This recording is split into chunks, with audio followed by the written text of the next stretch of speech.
Hey guys, welcome back again. This is Shivani और आज का हमारा टॉपिक है मैट, जो कि हमारा क्या होता है, minimum alternate tax under section 115 जेबी, जो कि किस लिए बनाया गया है, कंपनीज़ के लिए, जो मतलब एप्लीकेबल होता है ओनली एंड ओनली कंपनीज़ पर, चाहे वो डोमेस्टिक कंपनी हो, चाहे वो फॉरेन कंपनी हो, और इवन इट इज़ गवर्नमेंट और it is non government companies. ठीक है, सो पहले हम जान लेते हैं कि मैट होता क्या है। मैट और minimum alternate tax is a provision in direct tax laws to limit the exemption availed by the companies. तो क्या होता है कि जो कंपनीज़ होती है ना, वो क्या होता है, अपने लिए बहुत सारी एग्जम्पशंस अवेल करके अपना जो टैक्स होता है वो बिल्कुल कम कर लेती हैं, इवन ज़ीरो भी कर लेती हैं। तो ऐसे क्या होता था कि गवर्नमेंट के पास कोई भी टैक्स नहीं जा रहा था, तो गवर्नमेंट ने क्या किया कि मैट फाइनेंस एक्ट में मैट को किया कि मैट कि आप लोगों को, कंपनीज़ को इतना तो मिनिमम आपको टैक्स पे करना ही पड़ेगा। तो ये कंपनीज़ के लिए एक लिमिट लगा दी गई डायरेक्ट टैक्स लॉ का, सो that they pay a mandatory और compulsory minimum amount of tax to government. तो उनको क्या, इससे क्या हो गया कि जो कंपनीज़ होती हैं उनको एक मिनिमम और कंपल्सरी टैक्स मतलब अमाउंट ऑफ टैक्स गवर्नमेंट को पे करना ही पड़ेगा। तो क्या होता है, companies take various advantages of various provisions of income tax act by claiming deductions, exemptions, depreciation to reduce their tax liabilities. तो यही बताया मैंने कि कंपनीज़ क्या करती थी कि बहुत सारी एडवांटेज ले लेकर, मतलब उनको बहुत सारी एडवांटेज थी कि वो कुछ ना कुछ प्रोविजंस का यूज़ करके, डिडक्शंस, एग्जम्पशंस, डेप्रिसिएशन यूज़ करके अपने टैक्स लायबिलिटी को बिल्कुल कम कर लेती थी। तो इस वजह से क्या हुआ है कि मैट का राइजन हुआ है। So MAT was firstly introduced by the Finance Act 1987. Later it was withdrawn and reintroduced from 1 April 1997। तो पहले कब इंट्रोड्यूस हुआ था, 1987 में, फिर उसको विड्रॉ कर लिया गया था और फिर से उसको रीइंट्रोड्यूस किया गया था 1 अप्रैल 1997 में। So as per the concept of MAT, all companies are required to pay at a higher of the following. क्या होता है कि मैट के अकॉर्डिंग, मैट क्या बोलता है कि जितनी भी सारी कंपनीज़ हैं उनको एक वो रिक्वायर्ड हैं कि उनको पे करना पड़ेगा हायर, जो भी इनमें से ज़्यादा होगा।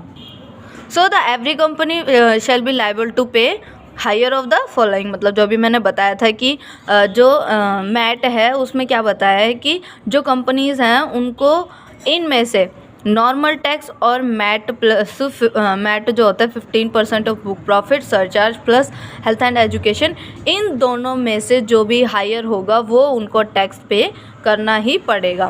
सो नॉर्मल टैक्स क्या है, जो नॉर्मल टैक्स हम as per the provisions of income tax act 1961 के अकॉर्डिंग करते हैं।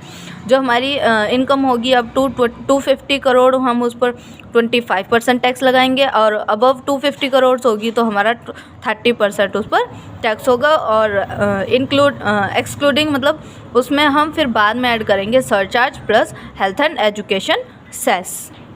ये होती है हमारी नॉर्मल टैक्स, मतलब जो हम नॉर्मली अपने प्रोविज़न्स को, इनकम टैक्स के प्रोविज़न्स को ध्यान में रख के अपनी टैक्स कैलकुलेट करते हैं अपनी टोटल इनकम पर। और उसके बाद आता है हमारा मैट। मैट क्या होता है कि 15% of book profit plus surcharge plus health and education cess. 15% हमारा जो भी बुक प्रॉफिट होता है उसके बारे में हमें अभी आगे पढ़ेंगे कि बुक प्रॉफिट का क्या होता है। मतलब जो हमारा मैट होता है वो एक तरह से टैक्स ही होता है, जो कि हम निकालते हैं 15% of book profit plus surcharge और plus health and education cess. तो इसमें सरचार्ज रेट्स क्या होते हैं, अगर हमारी जो कंपनी है वो डोमेस्टिक है या अदर दैन डोमेस्टिक हो, अगर हमारी कंपनी ने एक्सीड किया है 1 करोड़ का मतलब total income, but less than 10 crore, अगर वो 1 करोड़ से ज़्यादा लेकिन 10 करोड़ से कम होगी, तो हमारा सरचार्ज रेट कितना लगेगा डोमेस्टिक कंपनी में, @7%। और अगर हमारी डोमेस्टिक कंपनी नहीं है तो उस पर कितना लगेगा, 2%। नेक्स्ट उसमें आता है कि अगर हमारी जो इनकम है वो 10 करोड़ से ज़्यादा हो जाती है तो हमारा कितना लगेगा, 12% in case of domestic company और 5% in case of other than domestic company. 4% health and education cess for all types of companies, ये किसी के लिए भी चेंज नहीं होता। 4% हेल्थ एंड एजुकेशन सेस सबका सेम होता है। उसके बाद हम आ जाते हैं मैट, जो कि मैंने बताया कि 15% ऑफ बुक प्रॉफिट होता है। अब हमारा बुक प्रॉफिट होता क्या है? बुक प्रॉफिट मतलब profit showing in the statement of P&L account, मतलब P&L statement, profit and loss statement जो होती है उसमें जो प्रॉफिट शो हो रहा होता है वो होता है हमारा बुक प्रॉफिट। सो अब हम बुक प्रॉफिट हम निकालेंगे, कैसे निकलता है? Profit as shown in P&L account, उसमें से कुछ आइटम्स हम लोग ऐड कर देंगे, ऐड द बिलो, जो कि क्या है? Any amount transfer to any reserve, कुछ अमाउंट हमने रिजर्व में ट्रांसफ़र करा है। डिविडेंड है, हमारा प्रोपोज डिविडेंड है या हमने डिविडेंड पे किया है। प्रोविजंस फॉर कंटिंजेंट लाइबिलिटीज़, मतलब जो भी अनफोर्सीन जो होती हैं, कंटिंजेंट लाइबिलिटीज़ होती हैं, उनके लिए हमने प्रोविजंस बनाया हुआ है। तो वो भी क्या होगा? हमारा P&L में क्या हुआ होगा? वो डेबिट हो रखा होगा, तो अब इसको हम क्या कर देंगे? क्रेडिट, जिससे कि हमारा बुक प्रॉफिट निकल के आ जाएगा। So provisions for losses of subsidiary companies, हमने सब्सिडरी कंपनी होगी कोई हमारी, तो उसके लिए हमने लॉसेस के लिए कुछ प्रोविजंस बनाए होंगे। वो भी क्या होंगे? P&L में हमारे डेबिट किए हुए होंगे, और अब हम उनको क्या करेंगे? यहाँ पे हम उनको ऐड कर देंगे। ठीक है। उसके बाद आता है एक्सपेंसेस रिलेटेड एग्जम्पशन इनकम, मतलब सेक्शन 10, 11 एंड 12, सेक्शन 10, 11 एंड 12। जैसे कि एग्जम्पशन इनकम में एग्रीकल्चर इनकम आ गई, ट्रस्ट इनकम आ गई, तो ये भी क्या होते हैं? इनके लिए भी हमने एक्सपेंसेस किए हुए होते हैं। उसके बाद आता है expenses related to income accruing to the foreign company, मतलब एक्सपेंसेस हमने किए हैं जो कि इनकम हुई है फॉरेन कंपनी के लिए, जैसे इंटरेस्ट, रॉयल्टी, कैपिटल गेन, तो इनको भी हम क्या करेंगे? अब जो हम बुक प्रॉफिट निकालेंगे उसमें ऐड कर देंगे। सो उसके बाद आता है रॉयल्टी इनकम ऑन पेटेंट्स पर जो रॉयल्टी इनकम मिलती है। डेप्रिसिएशन को ऐड करेंगे, डेफर्ड टैक्स होता है। बैलेंस इन रिवैल्यूएशन रिजर्व्स, मतलब जो हम अपनी एसेट्स का रिवैल्यूएशन कर देते हैं, उसके बाद जो उनका रिवैल्यूएशन में बैलेंस बचा हुआ होता है, वो उन सब दीज आर द आइटम जो कि हम क्या करेंगे? बुक प्रॉफिट में हम ऐड कर देंगे।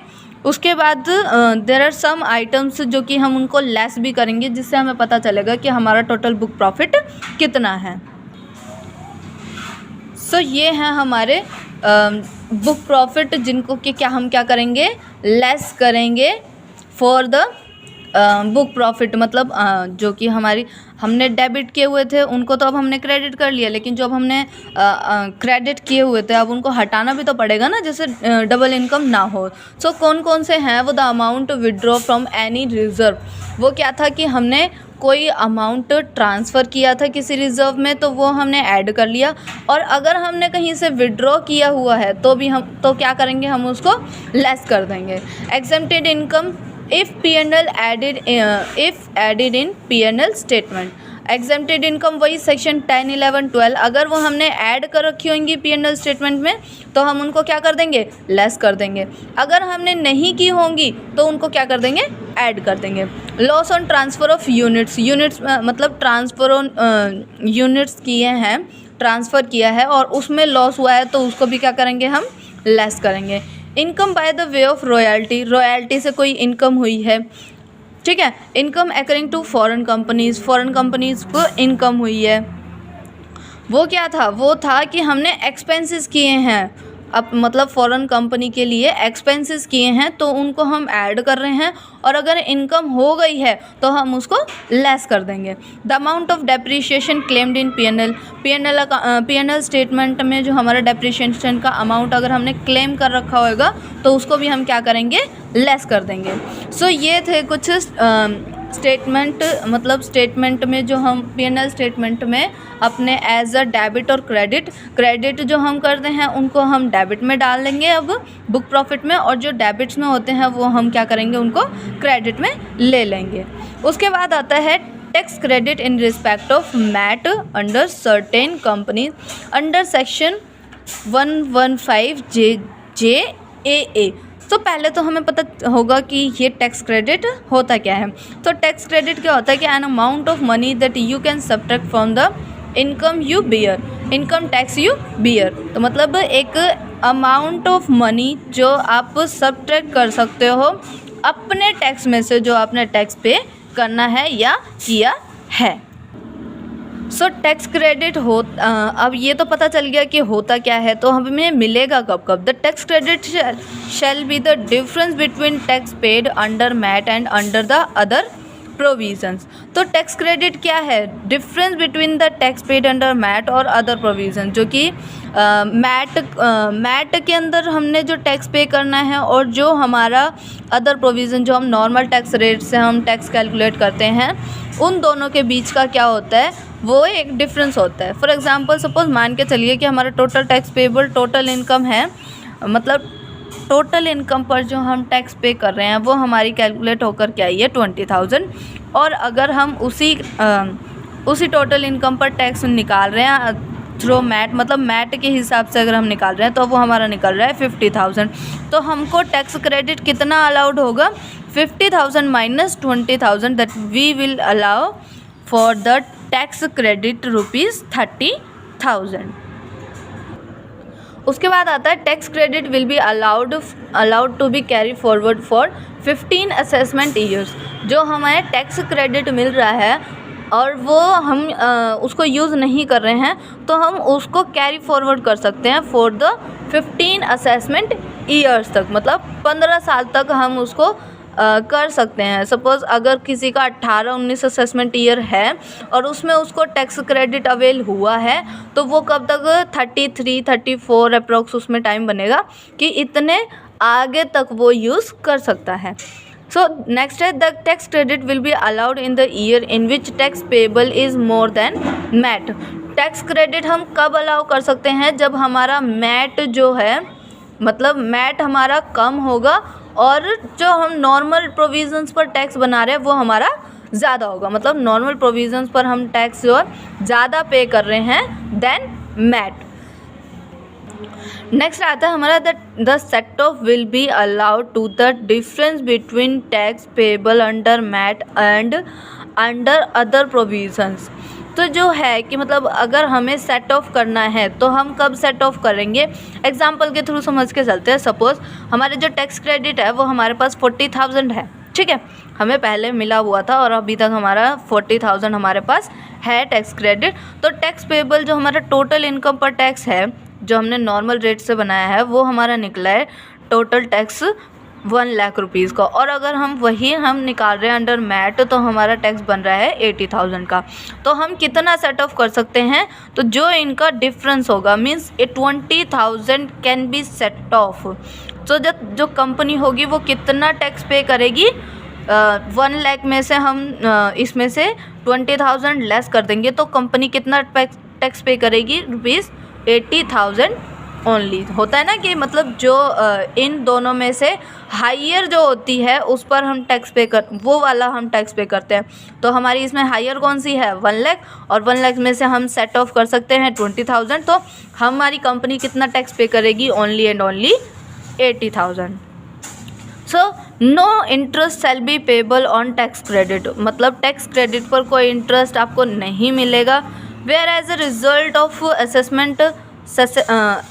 Result of assessment, settlement, reassessment, rectification of mistake, appeal और रिवीज़न। मतलब कोई ऐसी सिचुएशन आ जाती है जिसमें सेटलमेंट हो रहा है या कंपनी का जो हमारा टैक्स कंप्यूटेशन है उसका रीअसेसमेंट कर रहे हैं, या हमारी रेक्टिफिकेशन ऑफ मिस्टेक्स रेक्टिफिकेशन किया है मिस्टेक्स का, तो उसी हिसाब से हमारा अगर टैक्स बढ़ेगा या घटेगा तो उसी के ही अकॉर्डिंग हमारा टैक्स क्रेडिट भी क्या होगा? बढ़ेगा भी और घटेगा भी।